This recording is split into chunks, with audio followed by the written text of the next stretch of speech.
Towards the end of Pride Month, there is a celebration of what is known as the Stonewall Riots. If you are like me, you're probably wondering, what was the Stonewall and what happened there?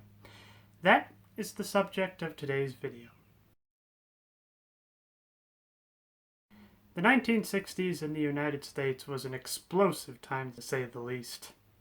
You got the war in Vietnam, the counterculture surrounding it, the first man on the moon, the civil rights movement, and the Stonewall Riots. The riots started June 28th of 1969. The story of what went down there actually goes back quite a few years prior. The 50s and 60s, as you would expect, was not a welcoming time for people in the LGBTQ community, particularly in New York City, where people that were suspected of being part of the LGBTQ community were refused to be served alcohol. However, after a series of what was comically known as sip-ins in 1966, a joke on the idea of a sit-in, later repealed this act. However, that didn't keep law enforcement from still harassing people that were still considered part of the community.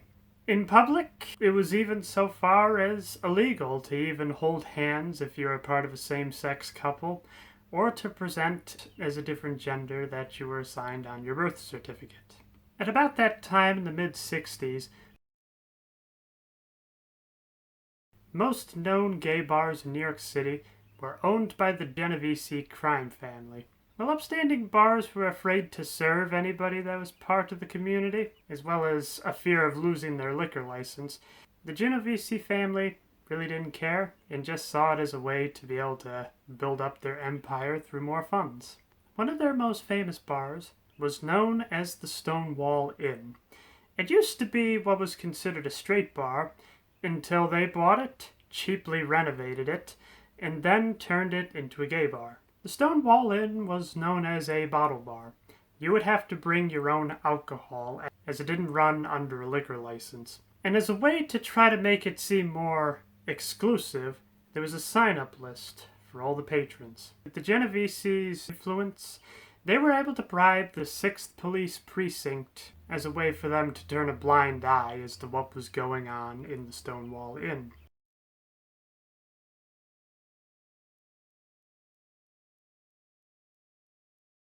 In a ways, this seemed pretty good, as people in the LGBTQ community could go there without having to worry about raids so much, where they could finally be themselves in public.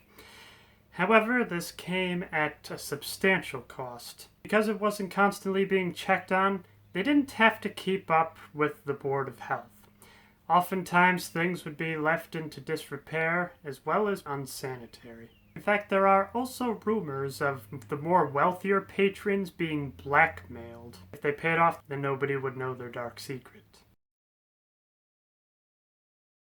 While the Genovese family had a lot of influence, they weren't able to stop all raids. Whenever these raids happened, usually there were a few people that would give a tip-off that a raid would be happening shortly.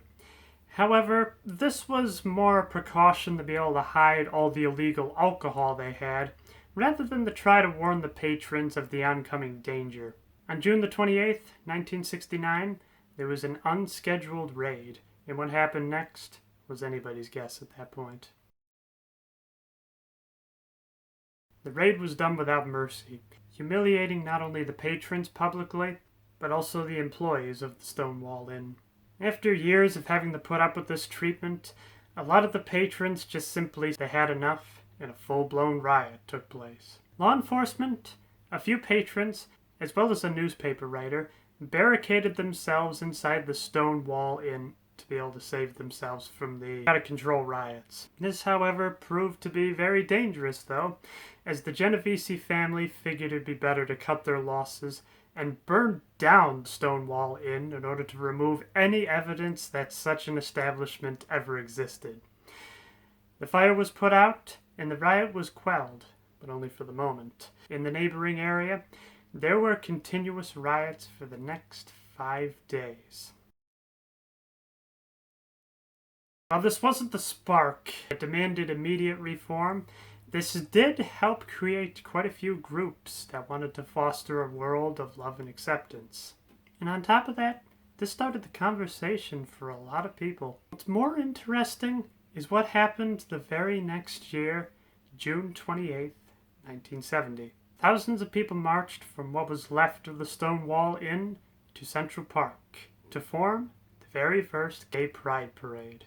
However, at the time, it was just known as Christopher Street Liberation Day. The chant of this first parade was "Say it loud, gay is proud." I hope you enjoyed this other history lesson in Simon Whistler style. Much like my Christine Jorgensen review, I kept it short, not only for editing purposes, and plus, my point of making these videos was rather to start the conversation rather than go over all the turning points as well as all the major events of such things in history. Until next time, be yourself, no matter who that is.